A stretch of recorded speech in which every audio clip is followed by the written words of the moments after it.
नमस्कार दोस्तों, स्वागत है आपका हमारे official YouTube channel GS by Neeraj sir में। कैसे हैं आप सब? मैं उम्मीद करता हूं स्वस्थ होंगे, मस्त होंगे, अपनी तैयारी में व्यस्त होंगे। बट आज रक्षाबंधन है और रक्षाबंधन की आप सभी को ढेर सारी शुभकामनाएं। मैं चाहूँगा आप सदैव जो है अपनी बहनों की रक्षा करते रहें और बहन भी ऐसा आशीर्वाद दें जिससे जो है भाई के ऊपर कभी भी दुख का साया ना आए। इसी असीम शुभकामनाओं के साथ हम लोग टेस्ट पेपर 54 सॉल्व करने जा रहे हैं। टेस्ट पेपर 54 में भी 20 क्वेश्चंस हैं, जैसा कि प्रत्येक टेस्ट में होता है। अपना लक्ष्य है 148 फतेह करना बेटा। मैक्सिमम सिलेक्शन यहीं से हो, इसलिए हम लोग इस पे काम कर रहे हैं। चाहे वो टेस्ट पेपर हो, चाहे वो मॉडल पेपर हो, चाहे वो प्रीवियस ईयर पेपर हो, चाहे वो प्रैक्टिस सेट हो, सभी को सॉल्व करने का प्रयास करेंगे, उसमें कोई डाउट्स नहीं। टेस्ट पेपर 54 में भी 20 क्वेश्चंस लिए गए हैं। आप जानते ही हैं प्रत्येक टेस्ट में 20 क्वेश्चंस लिए जा रहे थे, यहाँ भी 20 क्वेश्चंस लिया गया है। आइए देखते हैं टेस्ट पेपर 54 का पहला क्वेश्चंस क्या है। पहला क्वेश्चंस है, मिर्ज़ापुर में प्राप्त प्रागैतिहासिक चित्रों में नृत्य का दृश्य किस गुफा में अंकित है? नृत्य का दृश्य किस गुफा में अंकित है? ऑप्शंस हैं पंचमढ़ी, मुबादरी, भेल्डरिया या फिर लेखुनिया।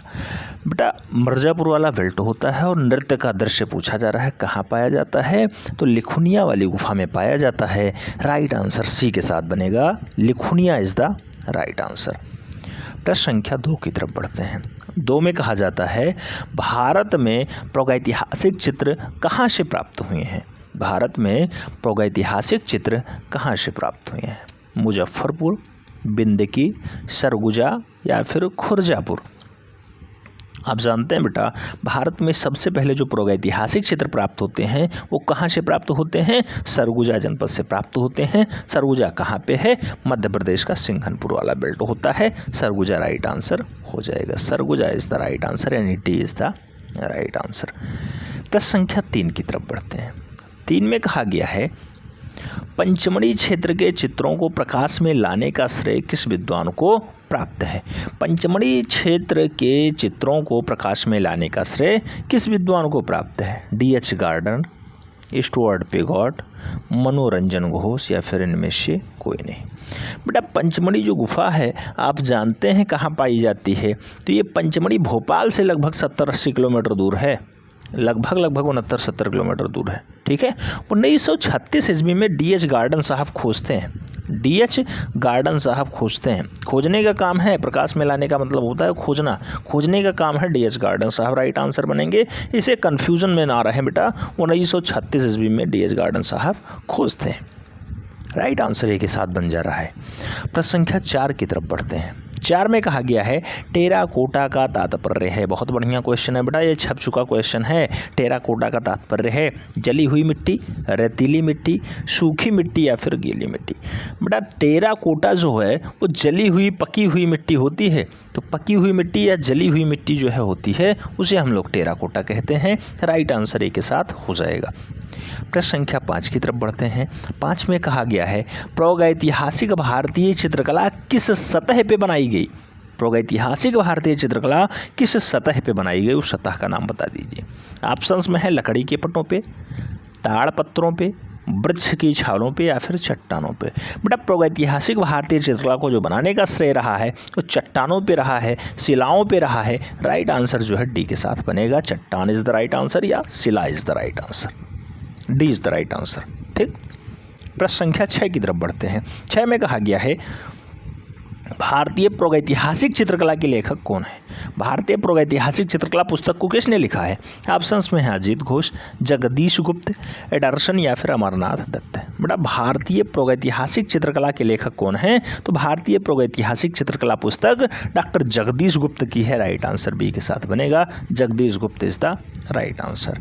प्रश्न संख्या 7 में पूछा गया बेटा, भारतीय पुरातत्व का जनक यानी पिता किसे कहा जाता है? भारतीय पुरातत्व का जनक किसे कहा जाता है बेटा? ऑप्शंस में है John Marshall, Stella Cambridge, sir Alexander कर्निंघम या फिर KN दीक्षित। बेटा भारतीय पुरातत्व का जो जनक माना जाता है वो अलेक्जेंडर कर्निंघम साहब को माना जाता है। याद रखना होगा अलेक्जेंडर कर्निंघम ने ही सबसे पहले कब रखा था इसकी नींव? तो बेटा ये 1861 ईस्वी में नई दिल्ली में इसे एस्टेब्लिश करते हैं भारतीय पुरातत्व विभाग को। तो तो 1861 ईस्वी में अलेक्जेंडर कर्निंघम साहब इसे एस्टेब्लिश करते हैं। हेडक्वार्टर कहाँ पे है? नई दिल्ली में स्थित है। याद रखना है, क्वेश्चन से भी छप सकता है। भारतीय पुरातत्व का जनक अलेक्जेंडर कर्निंघम साहब हैं, याद रखना है। जॉन मार्शल भी ऑप्शंस में रहते हैं, लेकिन राइट आंसर अलेक्जेंडर कर्निंघम बनेंगे। याद रखना, 20 द राइट आंसर। प्रश्न संख्या 8 की तरफ बढ़ते हैं। 8 में कहा गया है सिंधु घाटी कला में कौन सा पेड़ अत्यधिक द्रष्टव्य है, यानी सिंधु घाटी कला में कौन सा पेड़ ज़्यादा दिखाई देता है।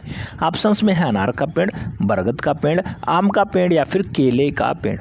तो आप देखेंगे कि सिंधु घाटी सभ्यता यानी इंडस वैली सिविलाइजेशन में सबसे ज़्यादा बरगद के पेड़ का उल्लेख किया गया है, सबसे ज़्यादा बरगद के पेड़ को दर्शाने का प्रयास किया गया है, यानी राइट आंसर सी के साथ हो जाएगा। सी इज़ द राइट आंसर, यानी बरगद का पेड़ इज़ द राइट आंसर। प्रश्न संख्या 9 की बात करते हैं। 9 में कहा गया है मोहनजोदड़ो शब्द का अर्थ है, मोहनजोदड़ो शब्द का अर्थ है मृतकों का स्थान, महान संस्कृति, पवित्र मंदिर या फिर नदियों का संगम। आप जानते हैं बेटा, मोहनजोदड़ो का जो शाब्दिक अर्थ होता है मृतकों का टीला होता है, मृतकों का समूह होता है। राइट आंसर मृतकों का स्थान हो जाएगा। A is the right answer. प्रश्न संख्या 10 की तरफ बढ़ते हैं। 10 में कहा गया लोथल से प्राप्त कलाकृतियों को किस काल का माना जाता है। लोथल आप जानते हैं कहाँ स्थित है, भोगवा नदी किनारे स्थित है, गुजरात वाला बेल्ट होता है और मूल रूप से इसकी कलाकृतियाँ किस काल की हैं, मौर्य काल की, सातवाहन काल की, शुंग काल की या फिर सिंधु घाटी काल की। तो बड़ा लोथल जो बेल्ट है वहाँ पे सिंधु घाटी काल के ज़्यादातर अवशेष प्राप्त होते हैं। Right answer Indus Valley civilisation होगा। D is the right answer होगा। प्रश्न संख्या 11 की बात करते हैं। 11 में पूछ लिया गया सिंधु घाटी से प्राप्त वृषभ मोहरें, वृषभ मोहरें किससे बनी है बेटा। सिंधु घाटी जो है सिंधु घाटी सभ्यता में जो प्राप्त हुआ है वृषभ की मोहरें वो किससे बनी हुई हैं। शलखंडी से, काष्ठ से, कांस्य से या पकी हुई मिट्टियों से। तो सिंधु घाटी सभ्यता से जो प्राप्त हैं वृषभ की मोहरें वो किससे बनी हुई बेटा, शलखड़ी से बनी हुई हैं। शलखड़ी राइट आंसर होगा। A is the right answer. A is the right answer. प्रश्न संख्या 12 की तरफ बढ़ते हैं।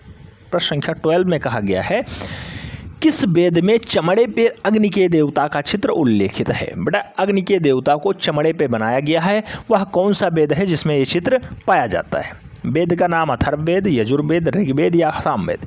बेटा चमड़े पर वेद पे जो है चमड़े पे मूल रूप से अग्नि देवता का चित्रण किस वेद में दिखाई देता है। क्वेश्चंस बहुत जटिल है बेटा, कुछ लोग इसे जो है अथर्ववेद मारेंगे लेकिन वो गलत हो जाएगा। सबसे पुराना वेद है ऋग्वेद और ऋग्वेद में ही अग्नि देवता को मूल रूप से चमड़े पर ही दर्शाने का प्रयास किया गया है। राइट आंसर डी के साथ बन रहा है।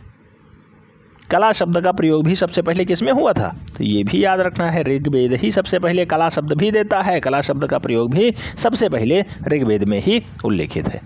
तो राइट आंसर डी के साथ बन रहा है। प्रश्न संख्या 13 की बात करते हैं। 13 में पूछा गया पुरातात्विक महत्व का स्थल लोथल कहाँ स्थित है। अभी जस्ट हमने पूछा था, बताया था लोथल कहाँ स्थित है।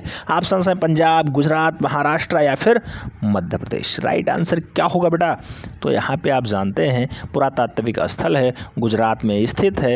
लोथल गुजरात वाला बेल्ट होता है। राइट आंसर सी के साथ बन रहा है।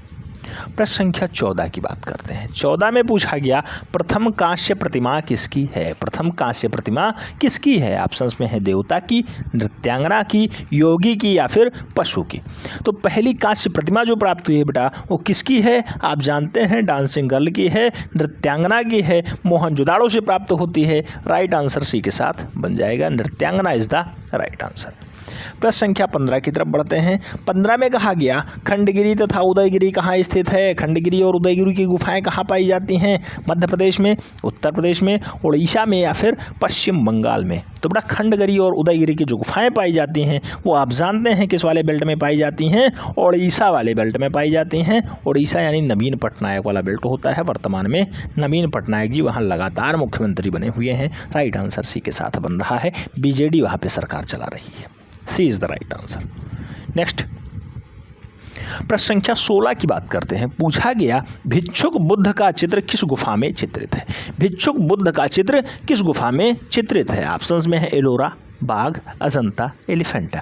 बड़ा भिक्षुक बुद्ध को चित्रित करने का काम किस गुफा में रहा है, तो अजंता गुफा में रहा है। अजंता गुफा आप जानते हैं कितनी गुफाएं पाई जाती हैं अजंता में, तो अजंता में 30 गुफाएं, एलोरा में 34 गुफाएं। अजंतम 30 गुफा, एलोरम 34 गुफा। अच्छा, अजंता है कहाँ? तो बेटा महाराष्ट्र वाला बेल्ट होता है। औरंगाबाद में एलोरा और अजंता दोनों पाई जाती हैं।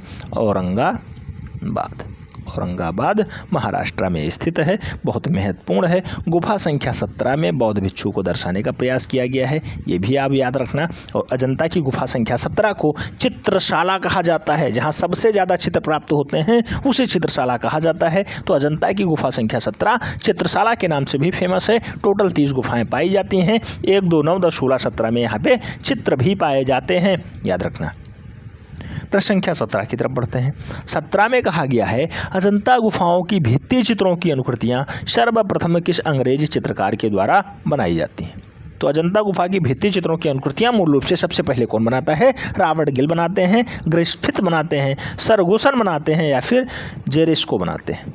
बेटा अजंता गुफा की भित्ति चित्रण की अनुकृतियां पूछा गया है, राइट आंसर रॉबर्ट गिल साहब बनेंगे। A is the right answer हो जाएगा, Robert Gill is the right answer. प्रश्न संख्या 18 की तरफ बढ़ते हैं। 18 में पूछ लिया गया है, हंस जातक। हंस जातक अजंता की किस गुफा में है? हंस जातक अजंता की किस गुफा में चित्रित है? बेटा ऑप्शंस में है गुफा संख्या 9, गुफा संख्या 10, गुफा संख्या 16 या फिर गुफा संख्या 17। तो बेटा हंस जातक के लिए कौन फेमस है? गुफा संख्या 17 फेमस है। इसे हमने चित्रशाला कहा था, जहाँ सबसे ज़्यादा चित्रण का कार्य हुआ है, जहाँ सबसे ज़्यादा चित्र प्राप्त होते हैं उसी को चित्रशाला कहा जाता है। यहीं पर हंस जातक भी चित्रित है। बी राइट आंसर बन रहा है। प्रश्न संख्या 19 की तरफ बढ़ते हैं। 19 में कहा जाता है, अजंता में कितनी जातक कथाएं हैं? अजंता में कितनी जातक कथाओं का उल्लेख है? 548, 347, 547 या फिर 550? बड़ा अजंता में जो जातक कथाएं उल्लेखित हैं वो मूल रूप से 547 हैं। राइट आंसर बी के साथ बनेगा, 547 is the right answer, B is the right answer. Last question की तरफ बढ़ते हैं। क्वेश्चन नंबर 20 पूछ रहा है, बादामी की खोज का श्रेय किससे प्राप्त है? बादामी गुफा को किसने खोजा है? ऑप्शंस में है डैगरफील्ड, स्टेला कैमरिस, अलेक्जेंडर ऑफ बर्मिंघम या फिर मिस्टर डोंगरे। राइट आंसर क्या बनेगा बेटा? तो बादामी गुफा को खोजने का श्रेय आप जानते हैं स्टेला कैमरिस का रहा है। राइट आंसर सी के साथ बन जा रहा है, Stella Kramrisch is the right answer, यानी C is the right answer. कुल मिलाकर के इस टेस्ट पेपर में आपका कितना क्वेश्चन सही गया है कमेंट के माध्यम से छाप दीजिएगा। मैं उम्मीद करता हूँ कुछ ना कुछ यहाँ से भी आपको सीखने को मिला होगा। परेशान बिल्कुल भी मत होइएगा बेटा, जो लोग नए लोग हैं वो परेशान बिल्कुल भी ना हो, क्योंकि कमेंट में बहुत सारे मैसेज आएंगे, 20/20, 19/20 या फिर 18/20 का मैसेज रहेगा, तो उनसे आप परेशान ना हो, भयभीत ना हो, क्योंकि वो लोग प्रीवियस वाले बैच से हैं या फिर अच्छी तैयारी वाले बच्चे हैं, तो उनकी तैयारी अच्छी है, इसलिए उनका जो है टेस्ट पेपर में ऐसा स्कोर आ रहा है। आप भी मेहनत करेंगे, आपका भी स्कोर उनसे अच्छा आ जाएगा। चलिए ठीक है, मिलते हैं नेक्स्ट वीडियो में, तब तक के लिए जय हिंद।